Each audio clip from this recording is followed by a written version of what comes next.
Hello दोस्तों, नमस्कार। एक बार फिर से स्वागत है आपके अपने यूट्यूब चैनल देव जी के ट्रिक्स में। तो दोस्तों, हम यहाँ पर डेली जो कि देख सकते हैं सुबह 11 बजे आपके जीके जीएस का बेहतरीन क्लास यहाँ पर दी जा रही है और लगातार आपका बेहतर रिवीजन हो भी रहा होगा, है ना। जितना हम आपको पढ़ाते हैं उतना रिवीजन भी आपका करते जा रहे होंगे और साथ में जो भी आपके एग्ज़ाम लगे हैं उनकी तैयारी भी करते रहेगा। साथ में हमने यहाँ पर बेसिक की क्लासें भी बना रखा है। तो बेसिक की क्लासें आपको हिस्ट्री हो गया या साइंस हो गया, हिंदी हो गया, ये बेसिक क्लासें हैं, बिल्कुल बेहतरीन नंबर 1 की एक क्लासें हैं। वो प्ले लिस्ट के माध्यम से आप लोग दे सकते हैं। बाकी जो भी कुछ होता है प्रैक्टिस के रूप में आप चैनल में दे सकते हैं। ठीक है। जय माता दी, जय माता दी। गुड मॉर्निंग सभी को, नमस्ते, जय हिंद, खुश रहिए, ईश्वर सफल बनाए। राधे राधे, राधे राधे, हर हर महादेव। Good morning. तो चलते हैं, स्टार्ट करते हैं। हमारे ऐप से भी जुड़ सकते हैं, है ना। ऐप में भी काफ़ी बड़ी सुविधा कर दी गई है होली के बाद से आप लोगों के जो ऐप में है। तो ऐप में आप लोगों को काफ़ी तो पीडीएफ फ्री पड़ी हुई है ना। बुक की भी पीडीएफ आपकी हैं और साथ में हमारे कोर्स को परचेज करेंगे और कोर्स वो कोई भी हो, है ना। कोर्स का प्राइस आपको मालूम है, किसी कोर्स का 50 रुपये है, किसी का 60 रुपये है ना। और हिंदी का जो कोर्स है वो आपका 99 है, इसके ऊपर नहीं है। तो उसमें आपको थ्योरी मिलेगा, ऑब्जेक्टिव क्वेश्चन मिलेगा, है ना। और साथ में आपको टेस्ट सीरीज फ्री दी जा रही है। वही टेस्ट सीरीज जिसको आप लोग परचेज करते हैं 299 रुपये में, ठीक है ना, वो आपको फ्री कर दी गई है। तो किसी भी कोर्स को परचेज करने के बाद उसका पूरा का पूरा फ़ायदा आप लोग उठा सकते हैं। और एग्ज़ाम की दृष्टि से सबसे महत्वपूर्ण आपका है कि आप लोग हर एग्ज़ाम तैयारी कर रहे हैं तो टेस्ट सीरीज हर एग्ज़ाम के लिए अवेलेबल है। कितना भी टेस्ट सीरीज लगाइए, अनलिमिटेड आपकी है, ठीक है ना। रेडी हैं? तो चलिए, गुड मॉर्निंग, नमस्ते सभी को, जय हिंद। चलिए, पहला क्वेश्चन आपके सामने और आपसे कह रहा है सर किसी क्षेत्र को मरुस्थल माना जाएगा यदि वह, है ना, क्या हो। चलिए सभी को गुड मॉर्निंग, गुड मॉर्निंग। चलिए पहला क्वेश्चन बताइएगा जल्दी से।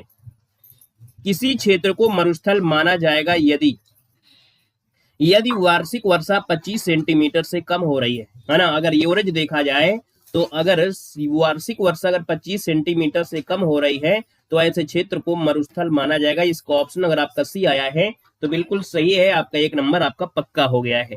क्वेश्चन नंबर आपका दूसरा है और आपसे कह रहा है दिए गए विकल्पों में से कौन सा यमुना की सहायक नदी नहीं है। यमुना की सहायक नदियां में आप कहेंगे सर यहाँ पर देखा जाए तो चंबल हो गया, केन हो गया, बेतवा हो गया, लेकिन घाघरा नहीं है। मतलब ऑप्शन नंबर देखा जाए तो आपका सी नंबर जिसका आ रहा है बिल्कुल सही हो जाएगा। यहाँ पर घाघरा आपका आंसर बन जाएगा, सी नंबर। क्वेश्चन नंबर आपका 3 और आपसे कह रहा है किस दर्रे से होकर ब्रह्मपुत्र नदी भारत में प्रवेश करती है। क्वेश्चन नंबर आपका तीसरा है कि किस दर्रे से होकर ब्रह्मपुत्र नदी भारत में प्रवेश करती है। तो दोस्तों याद रखिए ये दर्रा है आपका कौन, यांग्याप दर्रा है। कौन है, याद रखिए यांग्याप दर्रा। इसका जो ऑप्शन आपका दिया गया है वो आपका जवाब इनमें से बी राइट हो जाएगा। यांग्याप दर्रा इसका आंसर राइट हो जाएगा। ये जो आपकी ब्रह्मपुत्र नदी है ये अरुणाचल प्रदेश के सादिया शहर के पश्चिम में से, याद रखिए, नामचा बरुआ पर्वत के पास एक गहरी खाई है, उसके माध्यम से भी प्रवेश करती है, वो आपका दर्रा है यांग्याप दर्रा। क्वेश्चन नंबर आपसे अगला पूछा गया है और आपसे कह रहा है फोन नंबर दिया गया है कि 90 ईस्ट रिज कहां पर स्थित है।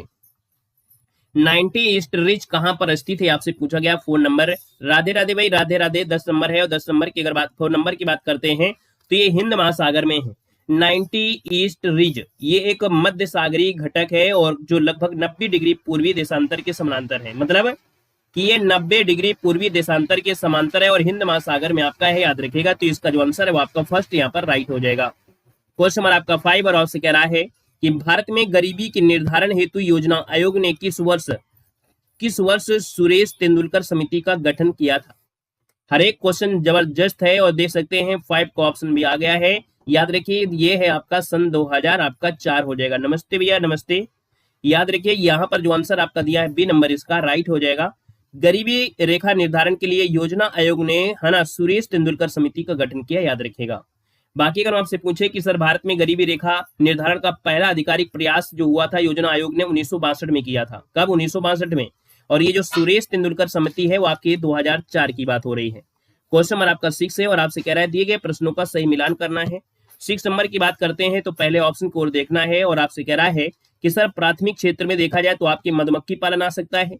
भाई मधुमक्खी पालन, ये सब मुर्गी पालन, मधुमक्खी पालन, ये सब आपके कृषि के क्षेत्र में ही आते हैं। मछली पालन जो करते हैं सब कृषि क्षेत्र है। द्वितीय क्षेत्र में जो आता है वो आप क्या होता है तो आप कहेंगे सर यहाँ पर कारखाने वगैरह होता है, जैसे कि जूते का कारखाना हो गया। और तृतीय क्षेत्र होते हैं जो आपको सेवा देती है, जैसे सहकारी संस्थाएं होती है, सलाहकारी संस्था होती है, आपको सेवा देती हैं। तो जो आपको सेवा देती है, सेवा मतलब जैसे बैंक हो गया, ये भी सेवा देते हैं ना, कर्मचारी वगैरह ये सेवा दे रहे हैं, वो थर्ड क्षेत्र में आते हैं, मतलब आपके तीसरे क्षेत्र में आते हैं, तृतीय क्षेत्र में आते हैं। तो आप कहेंगे सर पहला ही ऑप्शन यहाँ पर मैच कर गया है। राधे राधे भाई, राधे राधे, नमस्ते, राधे राधे। क्वेश्चन नंबर आपका 7 है और आपसे कह रहा है, क्वेश्चन है कि पश्चिम बंगाल का रानीगंज प्रसिद्ध है। बताएगा पश्चिम बंगाल का जो रानीगंज है वो किसके लिए जाना जाता है? तो दोस्तों याद रखिए कोयला क्षेत्र के लिए जाना जाता है। जो रानीगंज है ये कोयला क्षेत्र के लिए जाना जाता है ना। और देखा जाए तो वर्धमान जिले के आसनसोल नगर निगम के अंतर्गत आपका आएगा। तो ऑप्शन नंबर आपका डी यहाँ पर राइट हो जाएगा। क्वेश्चन नंबर आपका 8 है और आपसे कह रहा है कि कार्बन टैक्स लगाने वाला विश्व का पहला देश इनमें से कौन सा है? कार्बन टैक्स लगाने वाला विश्व का पहला देश इनमें से कौन है? दोस्तों याद रखिए इसका नाम है फिनलैंड, है ना। यहाँ पर जो आंसर आपका है फिनलैंड हो जाएगा, जिसको ऑप्शन आ रहा है यहाँ पर बी नंबर, इसका जवाब इनमें से राइट हो जाएगा दोस्तों, फिनलैंड हो जाएगा, है ना। इसके बाद स्वीडन है, इसके बाद ब्रिटेन है।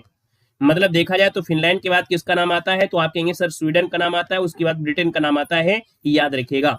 मतलब कार्बन टैक्स मतलब आपकी CO2, है ना, CO2 पर जो आपका कर टैक्स आपका है।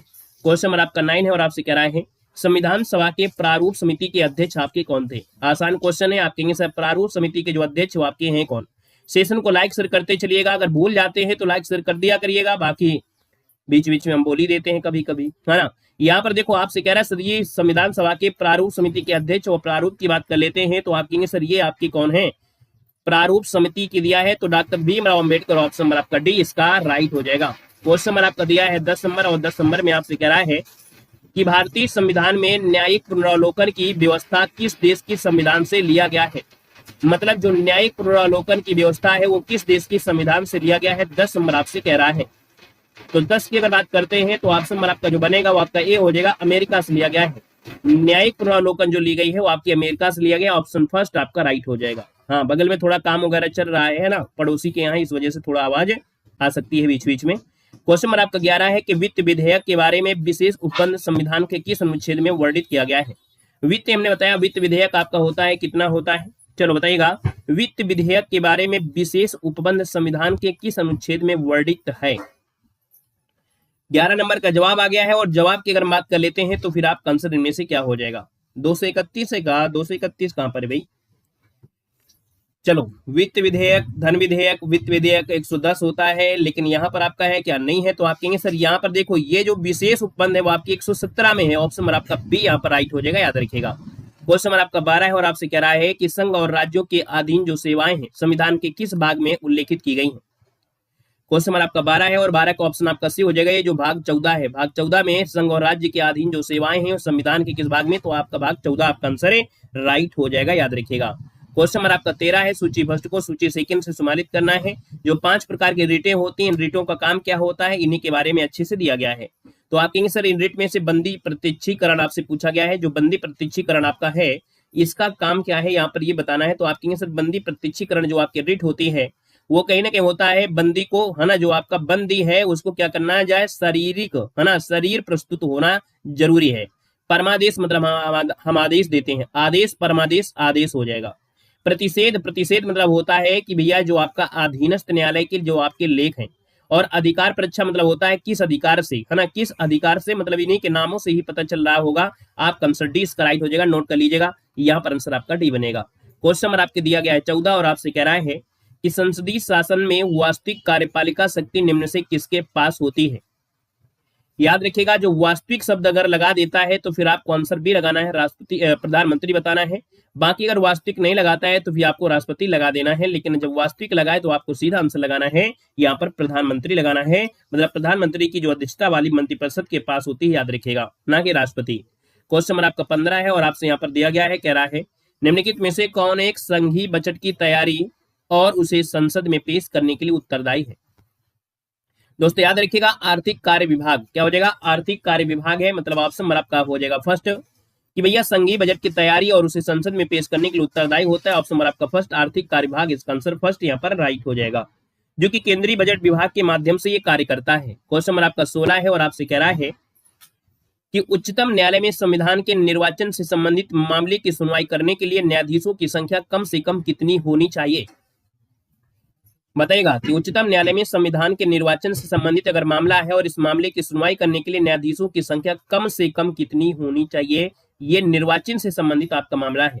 तो दोस्तों कम से कम आप पे 5 होना चाहिए, मतलब 5 न्यायाधीशों की पीठ होना चाहिए, जिसे बोलते हैं ना कि न्यायिक पीठ बैठी है, इसका मतलब है 5 न्यायाधीशों की आपकी आवश्यकता होती है कम से कम। इसका आंसर आपका फर्स्ट राइट हो जाएगा। क्वेश्चन नंबर आपका 17 है और आपसे कह रहा है औरंगजेब के संबंध में कौन सा कथन असत्य दिया गया है। पहले को ऑप्शन देखना है कि सर औरंगजेब सभी धर्मों को मानता था, आप कहेंगे सही है, इसने गुरु अर्जुन देव को फांसी दिलाई थी, क्या ये बात सही है क्या? गुरु अर्जुन देव को औरंगजेब नहीं दिया था, याद रखिएगा। गुरु अर्जुन ये 5वें हैं और औरंगजेब के समय थे आपके 9वें, और 9वें जो आपके थे वो तेग बहादुर थे। कौन? तेग बहादुर थे। इसका मतलब बी नंबर आपको कटिंग कर देना है। इसने जजिया कर को पुनः लागू किया, इसका मतलब आपका आंसर बी यहाँ पर गलत हो गया है। क्वेश्चन नंबर आपका दिया है 18 और आपसे कह रहा है विजयनगर आने वाला प्रमुख विदेशी यात्री यहाँ पर डोमिंग पायस किसके शासनकाल में भारत आया था? दोस्तों 18 नंबर की बात करते हैं तो दोस्तों ये कृष्णदेव राय नाम आपने सुना होगा। राजा कृष्णदेव राय के शासनकाल में भारत आया था। और याद रखिए विजयनगर साम्राज्य में ये आने वाला पुर्तगाली यात्री जिसका नाम है डोमिंगो पेस भी कह सकते हैं। तो ऑप्शन नंबर आपका यहाँ पर डी हो जाएगा। क्वेश्चन नंबर आपका 19 है और आपसे कह रहा है यहाँ पर क्वेश्चन है वैदिक सभ्यता में आर्यों की प्रशासनिक इकाई को कितने भागों में बांटा गया था? ये बताइए जो वैदिक सभ्यता है इसमें आर्यों की जो प्रशासनिक इकाई है इसको कितने भागों में बांटा गया था? 19 नंबर दिया और 19 की अगर बात करते हैं दोस्तों 5 भागों में बांटा गया था। सबसे पहला कुल था, फिर ग्राम था, फिर विश्व था, फिर जन था, फिर राष्ट्र था। ये 5 आपकी थी, इसका आंसर आपका बी के साथ जाएगा। क्वेश्चन नंबर आपका 20 है और आपसे कह रहा है सिंधु घाटी सभ्यता का सबसे बड़ा स्थल कौन है? आसान क्वेश्चन है और आप कहेंगे सर सिंधु घाटी सभ्यता का सबसे बड़ा स्थल जो आपका है 20 नंबर में ये था मोहनजोदड़ो। ऑप्शन नंबर आपका बी इसका राइट हो जाएगा। या इसके साथ एक बार इस क्वेश्चन को देखिएगा, जल्दी से आंसर जरूरी नहीं है लेकिन इस क्वेश्चन को एक बार और देखिएगा क्योंकि एक ऑप्शन इनमें से और दिया गया है। एक ऑप्शन इसमें और दिया गया है क्योंकि यहाँ पर दिया गया है आपसे कौन? राखी गढ़ी भी दी गई है। कौन दिया गया? राखी गढ़ी भी दिया गया है। अब दोनों में से कोई एक आपका सही हो सकता है। अब आप ये बताइए इसका आंसर क्या सही किया जाएगा? 20 नंबर में से आपका आंसर इनमें से क्या सही किया जाए, जल्दी से बताइएगा। सिंधु घाटी सभ्यता का सबसे बड़ा स्थल कौन है? सबसे बड़ा स्थल जो आपका है वो आपका है कौन? सी होगा, राखी गढ़ी होना चाहिए। यहाँ पर आंसर राखी गढ़ी होगा क्योंकि राखी गढ़ी दिया गया है। और जब राखी गढ़ी नहीं होता है तो आप कहेंगे सर यहाँ पर फर्स्ट, ये आपका सेकंड हो जाएगा। जब ये नहीं होता है तो हम लोग मोहनजोदड़ो लगा देते हैं, लेकिन ऑप्शन राखी गढ़ी है तो आपका पहली प्राथमिकता होती है राखी गढ़ी को। ऑप्शन नंबर आपका सी हो जाएगा जो कि आपके हरियाणा राज्य में यहाँ पर थी, याद रखिएगा।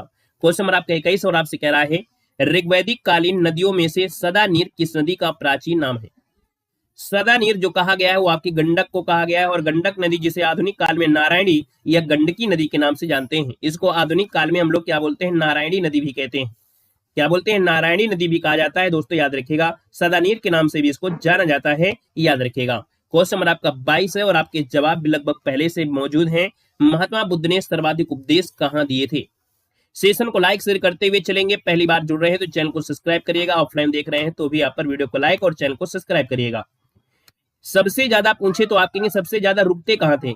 जैसे ही बारिश वगैरह स्टार्ट हो जाती थी, चौमासा लगता था। पुराने जमाने में चौमासा जानते हैं बारिश के महीने को बोलते हैं। तो भैया ये जब चौमासा लगता तो ये क्या करते थे? श्रावस्ती चले जाते थे और श्रावस्ती में ही रहते थे। इसलिए कहेंगे सर्वाधिक उपदेश जो दिया था वो आपकी श्रावस्ती में दिया था। आपका आंसर फर्स्ट यहाँ पर है, राइट हो जाएगा, याद रखिएगा। क्लियर है ना? आइएगा नेक्स्ट क्वेश्चन 23 के साथ। 23 नंबर आपसे कह रहा है किस स्थान पर साइमन विरोधी जुलूस का नेतृत्व करते हुए लाला लाजपत राय द्वारा पुलिस द्वारा लाठीचार्ज में घायल हुए थे? दोस्तों 23 नंबर की बात करते हैं तो दोस्तों लाहौर में क्या हुआ था? लाहौर में साइमन कमीशन का विरोध हो रहा था और इसमें लाला लाजपत राय पर पुलिस ने लाठीचार्ज किया और घायल हो गए थे। और कुछ समय बाद, यानी तुरंत मृत्यु नहीं हुई थी इनकी, कुछ समय बाद इनकी मृत्यु हो गई थी। आइएगा नेक्स्ट क्वेश्चन में और क्वेश्चन नंबर आपसे 24 दिया है और आपसे कह रहा है निम्नलिखित में से किसने गांधी इरविन समझौते में महात्मा गांधी को के लाभ को सांत्वना पुरस्कार कहा था? नया क्वेश्चन हो, नोट कर लीजिएगा। किसने गांधी इरविन समझौते में महात्मा गांधी के लाभ को सांत्वना पुरस्कार कहा था? दोस्तों इनका नाम है यहाँ पर एलन कैंपबेल जॉनसन। कौन है? कैंपबेल जॉनसन है। यहाँ पर जो आंसर है यहाँ पर आपका फर्स्ट राइट हो जाएगा। क्वेश्चन नंबर आपका 25 है और आपसे कह रहा है कि अपने अध्यक्षीय संबोधन के समय किसने हिंदी भाषा के लिए रोमन लिपि लागू करने की वकालत किया था? दोस्तों इनका नाम है सुभाष चंद्र बोस। क्या नाम है? सुभाष चंद्र बोस हैं। और जब ये अपने अध्यक्ष जब बने थे इसके दौरान हिंदी भाषा के लिए रोमन लिपि लागू करने के लिए वकालत किया था। यहाँ पर जो आंसर आया है वो आपका सी इसका राइट हो जाएगा। जो 1938 में, आपको याद होगा कि 1938 में कांग्रेस के हरिपुरा अधिवेशन का अध्यक्षता इन्होंने यहाँ पर किया था, उसी में ये शब्द यहाँ पर कहा था। क्वेश्चन नंबर आपका 26 है और आपसे कह रहा है कि अखिल भारतीय मुस्लिम लीग के गठन का प्रस्ताव किसने दिया था। चलो यहाँ पर बताना है, क्वेश्चन आपके सामने है और आपसे कह रहा है कि भैया अखिल भारतीय मुस्लिम लीग के गठन का जो प्रस्ताव है ये किसने दिया था। यहाँ पर 26 नंबर आपको देना है। चलिए भाई 26 की अगर हम बात कर लेते हैं तो आपका जो आंसर बनेगा इनमें से क्या हो सकता है। वेरी गुड, बहुत अच्छा, हाँ बिल्कुल सही है। यहाँ पर देखिए 26 नंबर जिसका ऑप्शन आ रहा है, 26 नंबर और 26 का ऑप्शन में से क्या है, बी नंबर है, ये सलीमुल्लाह खां है। बी नंबर हो जाएगा कि अखिल भारतीय मुस्लिम लीग के गठन का प्रस्ताव जो दिया था, है ना, किसने दिया था, तो सलीमुल्लाह खां, जिसका ऑप्शन आ रहा है बिल्कुल राइट हो जाएगा। और अगला क्वेश्चन नंबर आपका 37 है और आपसे कह रहा है कि प्रकाश संश्लेषण प्रक्रम द्वारा पौधे कार्बोहाइड्रेट का संश्लेषण करते हैं या कार्बोहाइड्रेट निम्न से किससे मिलकर बना होता है। यानी कि जो कार्बोहाइड्रेट है ये किससे मिलकर बना होता है, तो आप कहेंगे सर कार्बोहाइड्रेट जो होता है ये ऑक्सीजन होता है, कार्बन होता है और हाइड्रोजन होता है। कार्बन, हाइड्रोजन और ऑक्सीजन से मिलकर बने होते हैं। मतलब आप कहेंगे सर सूत्र ही बता दीजिए जब कार्बोहाइड्रेट की बात आई है, तो आप कहेंगे जी सर जी C6 और H12 हो जाएगा और इसके बाद यहाँ पर O6 हो जाएगा। देखिए मिल गया आपको oxygen, carbon, hydrogen, option number आपका डी इसका राइट हो जाएगा। आइएगा नेक्स्ट क्वेश्चन के साथ। नेक्स्ट क्वेश्चन आपका 28 है और आपसे कह रहा है निम्नलिखित में से कौन सा पादप हार्मोन्स नहीं है। मतलब ये पौधों वाला ये हार्मोन्स नहीं है। कहेंगे सर जी पादप हार्मोन्स में देखा जाए तो आपका देखो जिब्रेलिन होता है, ऑक्सिन होता है, साइटोकाइनिन भी होता है, लेकिन दिया गया है एपिनेफ्रिन, ये आपका पादप हार्मोन्स नहीं है दोस्तों, याद रखिएगा, है ना। जैसे थोरॉक्सिन होता है, एप्रीन होता है, ये मानव के द्वारा होते हैं। आपका आंसर सी के साथ जाएगा। क्वेश्चन नंबर आपका 29 है और आपसे कह रहा है सूची फर्स्ट को सूची सेकंड से यहाँ पर सुमेलित करना है। और आपके सामने भैया कुल मिला के देखा जाए तो इस प्रकार से यहाँ पर आपसे दिए गए होंगे, है ना, इस प्रकार से यहाँ पर दिए गए हैं। अब आप बताइएगा हम इसको किस प्रकार से यहाँ पर करेंगे। पूरा क्वेश्चन दिखाएंगे तो नहीं समझ में आएगा, डायरेक्ट हम आपको क्या करते हैं, डायरेक्ट यहाँ पर हम आपको मिलान यहाँ पर करा देते हैं, है ना, आपसे 29 नंबर में से। तो पहला आपसे दिया गया है सर हैजा जो आपका होता है ये आप कहेंगे सर बैक्टीरिया हो जाएगा, हैजा बैक्टीरिया हो जाएगा। और डेंगू से आपका डेंगू क्या है, डेंगू क्या है भाई, डेंगू बताइएगा, डेंगू डेंगू क्या ये वायरस में चला जाएगा। चलो डेंगू को वायरस मिला देते हैं। और फील पाव जो आपका दिया है, फील पाव ये क्या हो जाएगा, तो आप कहेंगे सर ये कृमि होता है। और मलेरिया जो होता है ये प्रोटोजोआ होता है। तो इसका स्क्रीनशॉट इस प्रकार से आप लोग ले लीजिएगा, ठीक है, इस प्रकार से आप लोग इसका स्क्रीनशॉट ले लीजिएगा जो भी बन रहा हो। 4 3 2 1 है क्या कहीं, 4 3 4 3 4 3 कहाँ है भाई, 4 3 थोड़ा है, 4 1 वाला है, 4 1 3 2 ये ऑप्शन नंबर आपका सी दिया गया है, ठीक है। 5 तो है ही नहीं है, कहां से टाइप कर रहे हो। क्वेश्चन नंबर आपका 30 है और आपसे कह रहा है निम्नलिखित में से कौन आनुवांशिक रोग है। 30 नंबर की बात करते हैं तो आप कहेंगे सर आनुवांशिक रोग होते हैं जो एक पीढ़ी से लेकर दूसरी पीढ़ी में यहाँ पर जाते हैं, है ना। यहाँ पर देखा जाए तो आपसे दिया गया हीमोफीलिया, है ना, और ये राजाओं वाला रोग होता है। आप कहेंगे सर थैलीसीमिया है और आपका सीजोनोफिया है। ये इनमें से सभी जो आपके हैं ये आनुवांशिक रोग होते हैं, याद रखिएगा। और देखा जाए तो आपके फाइब्रिसिकिल हो गया, सिकिल रोग हो गया, टेक्स रोग हो गया, है ना, डाउन सिंड्रोम, हीमोफीलिया, किसी के ओठ फटे होते हैं, किसी के नीचे के ओठ फटे होते हैं, किसी की जीभ चटकी होती है ना, किसी का माथा छोटा होता है। ये सब रोग कहीं ना कहीं घूम फिर के क्या होते हैं, आनुवांशिक रूप होते हैं। क्वेश्चन नंबर आपका दिया है 31 और आपसे कह रहा है निम्न में से कौन सा जीव है जो आपका निमेटोड संघ के अंतर्गत आता है। निमेटोडा संघ आपसे पूछा गया, निमेटोडा संघ दोस्तों इनमें से देखा जाए जो आपका स्कैटिस है, आपका फिलरेसिस है और आपका पिनवर्ग है। नए नए नाम आपको दिख रहे होंगे, है ना। कुल मिलाकर देखा जाए तो ये बहुकोशिकीय जीव होते हैं, है ना, विशेष प्रकार के अंग भी होते हैं। तो इसका आंसर आपका डी इसका राइट हो जाएगा। क्वेश्चन नंबर आपका 32 है और आपसे कह रहा है लार में मुख्यतः कितने प्रकार के पाचक एंजाइम पाए जाते हैं। 32 नंबर दिया गया है और 32 की बात करते हैं तो ऑप्शन में से क्या हो जाएगा। 32 का ऑप्शन आ रहा है थर्ड नंबर, ये थर्ड कौन सा है भाई।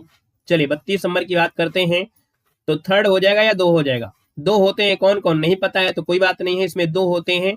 2 प्रकार के पाचक एंजाइम होते हैं, याद रखिएगा। पाचक एंजाइम 2 होते हैं, एक टाइलिन होता है जो स्टार्च को तोड़ता है और एक होता है लाइसोजाइम जो जीवाणु को नष्ट कर देता है। मतलब जो खाना खाते हो, खाने में से कुछ ऐसे बैक्टीरिया होते हैं जो चले जाते हैं। आप लोग फूल गोभी लाते हो और सीधा सब्जी पका के खा जाते हो, उसमें बैक्टीरिया होते हैं, उनको खत्म करने का कार्य भी आपके लार में ही मौजूद होता है। इसलिए ऑप्शन नंबर आपको क्या देंगे, फर्स्ट प्रोजेक्ट तो होता है टाइलिन, दूसरा होता है लाइसोजाइम होता है, याद रखिएगा। क्वेश्चन नंबर आपका 33 है और आपसे कह रहा है निम्नलिखित में से किसे कोशिकीय ईंधन भी कहा जाता है। कोशिकीय ईंधन किसे कहते हैं? ग्लूकोज, है ना, बोलते हैं ना ग्लूकोज पाइए सर्दी में आराम पाइए। ग्लूकोज जो आपका होता है इसको कोशिकीय ईंधन कहते हैं, क्योंकि कोशिकाएं ऊर्जा प्राप्त करने के लिए कोशिकीय श्वसन के माध्यम से इसका उपयोग करती हैं। तो आप कहेंगे सर ग्लूकोज होता है, यहाँ पर आंसर आपका बी हो जाएगा। तभी डॉक्टर कहते हैं ग्लूकोज का सेवन करते रहिए और एनर्जी आपको बनी रहेगी। ऑप्शन नंबर आपका बी हो जाएगा राइट। क्वेश्चन नंबर आपका 34 और आपसे कह रहा है कि अधिकांश कीट श्वसन कैसे करते हैं? मतलब जो कीट पतंगे होते हैं अपना श्वसन जो होते हैं वो कैसे करते हैं? हम लोग तो फेफड़ा वगैरह नाक से सब होता रहता है काम, लेकिन कीट पतंगे होते हैं इनका कैसे काम होगा? तो इनमें होता है वातक तंत्र। क्या होता है? वातक तंत्र होता है, मतलब श्वसन नलियां होती हैं, है ना, सांस लेते हैं और शरीर में नेटवर्क की तरह होती हैं, ऑक्सीजन कार्बन डाइऑक्साइड का आदान प्रदान करते रहते, तो इनको बोलते हैं वातक तंत्र। ऑप्शन नंबर आपका बी इसका राइट हो जाएगा। जैसे काकरोच देखे होंगे, हमारे बॉडी में जो रक्त होता है वो क्या होता है? नसों से दौड़ता है, लेकिन जो काकरोच होता है उसका जो ब्लड होता है ऊपर रहता है, उसके नसों नसों में नहीं होता है। तभी तो उनको पिच्चा भी कर दो इसके बाद भी चलने लगते हैं थोड़ी बात, है ना। तो याद रखिए, और नसें फट जाएंगे तो फिर आदमी का काम खत्म हो जाता है ना, लेकिन उनका कुछ नहीं बिगड़ पाता है। तो आपका आंसर बी हो जाएगा। क्वेश्चन नंबर आपका 35 है और आपसे कह रहा है साबुन के पतले झाग में चमकदार रंगों का बनना किस परिघटना का परिणाम होता है? जब आप कपड़ा धुल रहे होते हैं, लड़के कम धुलते हैं लड़कियां ज्यादा धुलते हैं, लेकिन लड़के जब धुलते हैं तो अच्छे से धुलते हैं।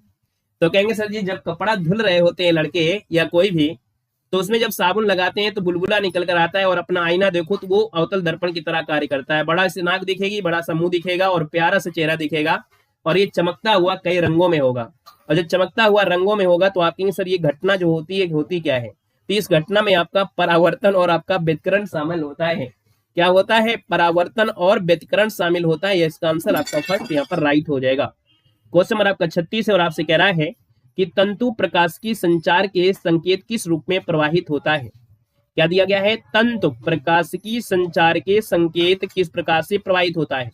36 नंबर की बात करते हैं तो दोस्तों ये प्रकाश तरंग होते हैं। क्या होते हैं? प्रकाश तरंग अर्थात लाइट वेव के रूप में प्रवाहित होते हैं, जो तंत्र के माध्यम से पूर्ण आंतरिक परावर्तन के सिद्धांत पर काम करता है। ऑप्शन नंबर आपका डी बनेगा।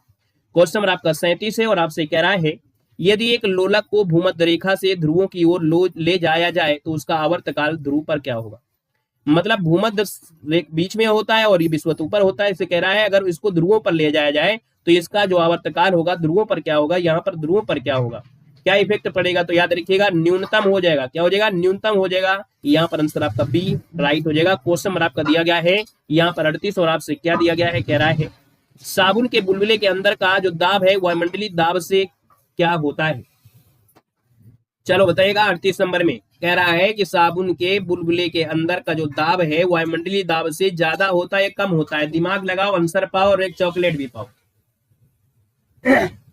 जल्दी बताओ, बुलबुले के अंदर जो आपका वायुमंडलीय दाब होता है वो कम होता है कि ज्यादा होता है? बस ये बताओ जल्दी जल्दी। कम होता है कि ज्यादा होता है?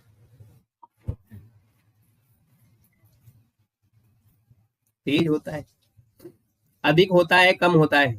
किसी का जवाब नहीं आया, जल्दी बताओ। ए नंबर बिल्कुल सही है, अधिक होता है। याद रखिए जो बुलबुले के अंदर का जो दाब होता है ना वो वायुमंडलीय दाब से अधिक होता है ना, तभी तो बुलबुला बन पाया था।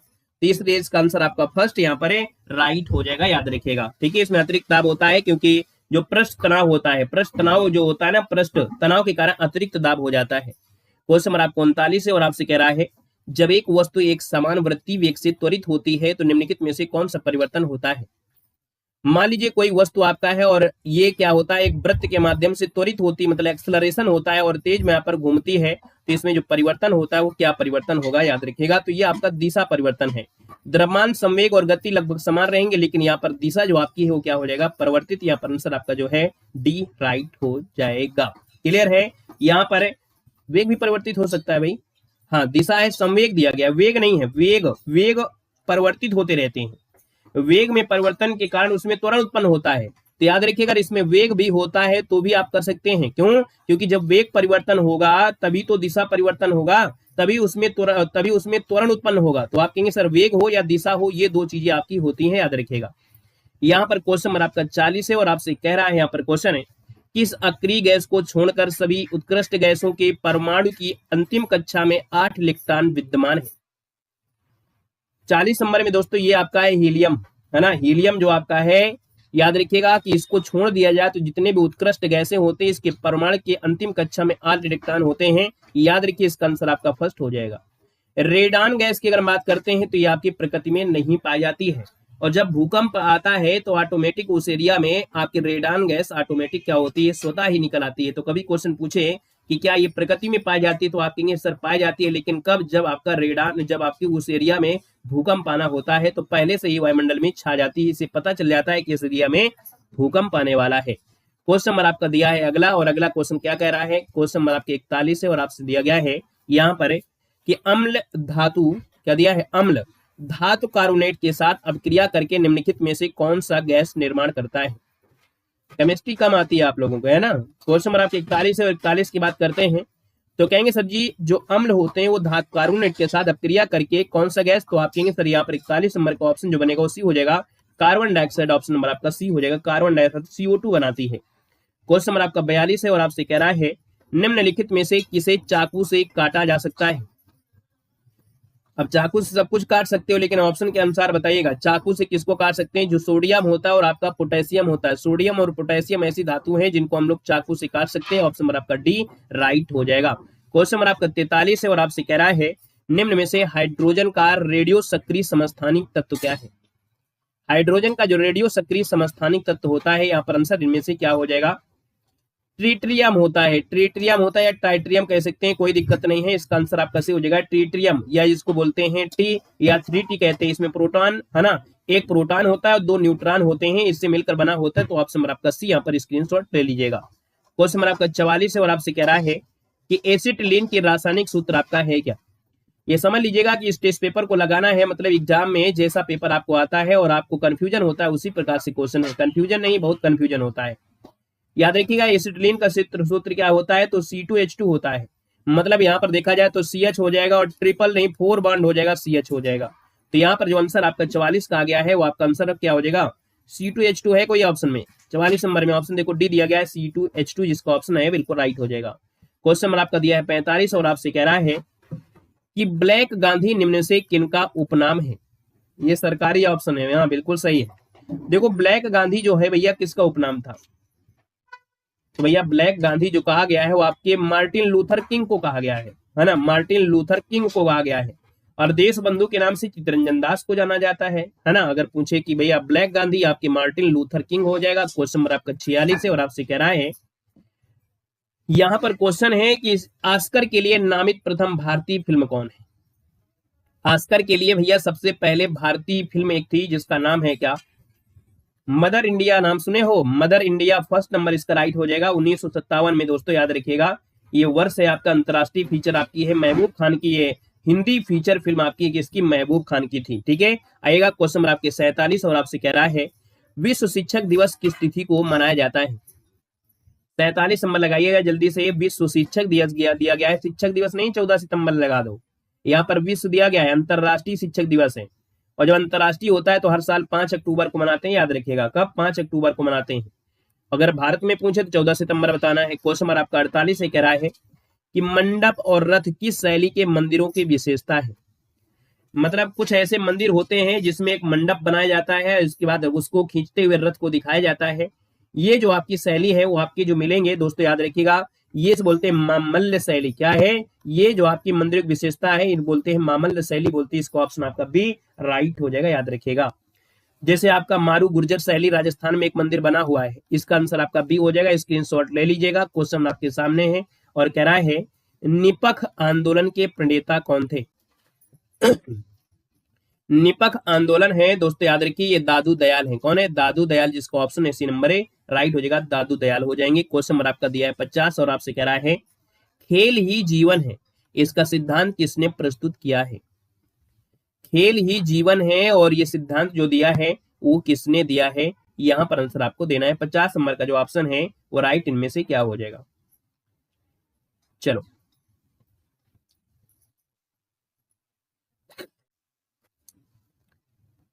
खेल ही जीवन है दोस्तों, इनका नाम है जॉन डेवी। क्या है, जॉन डेवी। बी नंबर आपका बनेगा, जॉन डेवी इनका नाम है। और कभी कभी दोस्तों याद रखिएगा एक नाम आता है फ्रोबेल। क्या आता है, फ्रोबेल भी आता है। मतलब फ्रोबेल जो थे उन्होंने प्रतिपादक किया था और यहाँ पर जो प्रस्तुत किया वो आपकी जॉन डेवी ने किया था। ऑप्शन नंबर आपका 20 का राइट हो जाएगा। अब ये हुए टॉप 50 क्वेश्चन। अब टॉप 50 क्वेश्चन में से 50 में से आप लोगों की कितने नंबर आए एक बार जल्दी जल्दी कमेंट करिएगा। चलो, बहुत कमजोर हो आप लोग, थोड़ा छेना ही ना खाया करो सवेरे, ठीक है। चलो धन्यवाद, जय हिंद, वंदे मातरम। मिलते हैं अगले